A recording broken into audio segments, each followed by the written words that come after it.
In the infinite game, the only competitor you truly have is yourself.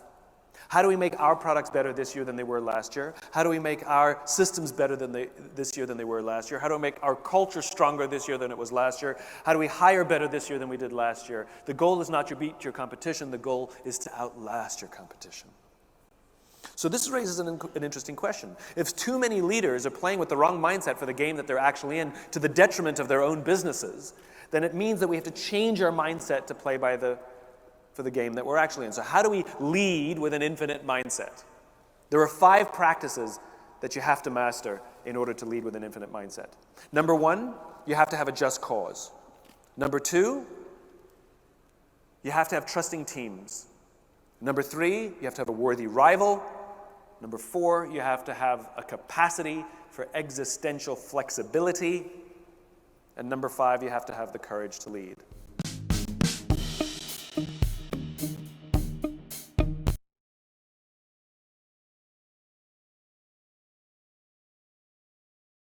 Just cause. Does your organization offer your people a cause so just that they would be willing to sacrifice themselves, their interests, in order to advance that cause? Now, one of my favorite examples of a just cause was written down in the United States in the Declaration of Independence. The Founding Fathers of America wrote down a reason why they wanted to go to war and create their own country. All men are created equal, they said, endowed with unalienable rights, amongst which include life, liberty, and the pursuit of happiness.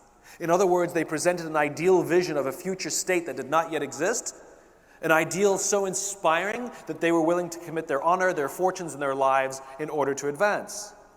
And winning the Revolutionary War was simply a finite victory in this infinite game. Upon winning that finite victory, like winning a client, now the heavy work begins. Like the founding of the company, now the heavy work begins.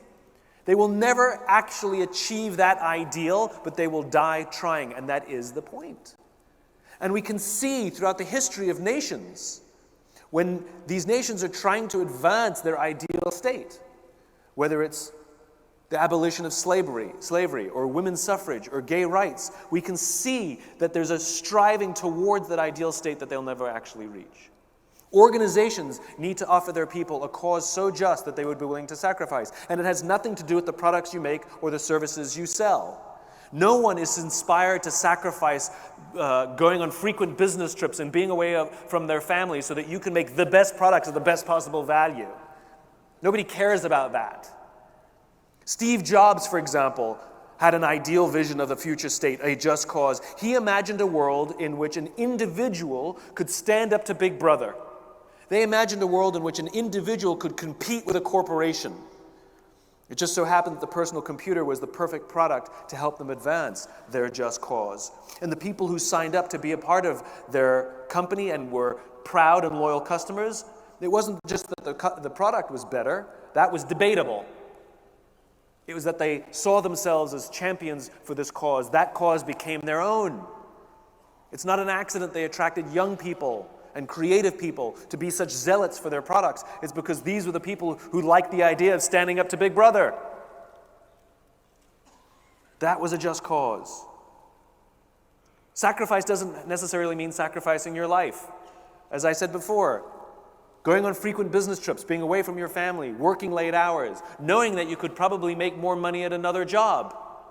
But I choose to stay here and I choose to do those things, not because I like those things, but because they feel worth it. Are you offering your people something to feel a part of, something bigger than themselves, a vision to advance that they feel is worth the sacrifice? You must have a just cause to play in the infinite game.